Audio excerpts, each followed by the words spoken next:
And now, the last word with Rick Casey. Historically speaking, the greatest entertainment at City Hall has come from the council members themselves. Over the years, they have given us spectacles ranging from cowardice in Brackenridge Park to simultaneous bribery indictments by the state and the feds for separate bribes, to these immortal words, "It couldn't be my baby, and if it is, I'll do the right thing." It was, and he didn't. This week, however, the performers have been normally anonymous council aides. One aide, actually now a former aide, gives us mystery. The other gives us megalomania. Let's start with the megalomania. Roger L. LeGrand is the, quote, chief of communications, itself a grandiose title for a council aide, for District 9 Councilwoman Elisa Chan.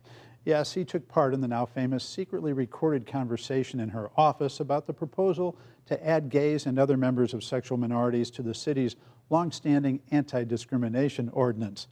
Now LeGrand is taking credit for, well, let's look at his own words on Facebook as detailed by Express News columnist Brian Chasnoff. Quote, "In just a week's time, I have leveled the mayor and the San Antonio Express News, all but ensured my boss's election to higher office, and will more than likely force recalls on two left-of-center council members, Diego Bernal in District 1 and Ron Nirenberg.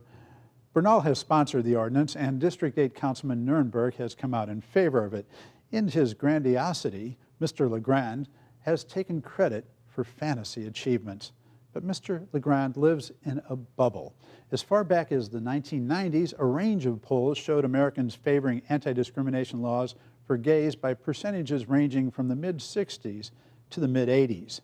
There's no reason to think San Antonians feel differently despite the volume of sermons from certain quarters. Voting for non-discrimination is no longer a courageous political act. Now for the mystery, one laid out by another Express News columnist, Gilbert Garcia. Using state transparency laws, Garcia obtained records regarding a staffer hired by District 5 Councilman David Medina. Medina was ousted last spring after a series of controversies.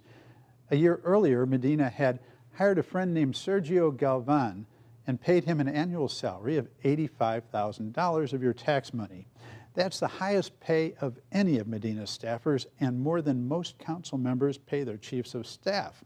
Yet Medina never provided the city with a title for Galvan, a description of his duties, or even a phone number.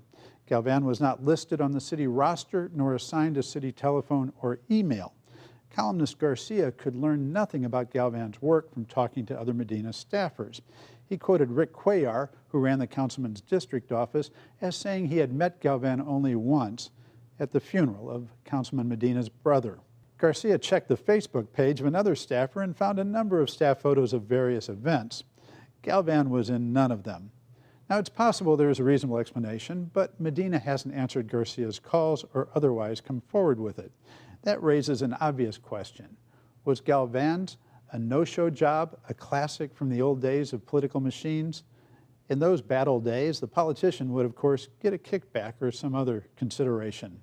Now, I'm not saying that is what is going on here. As I said above, this is an intriguing mystery, not a scandal.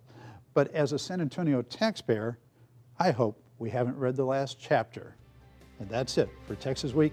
See you next time.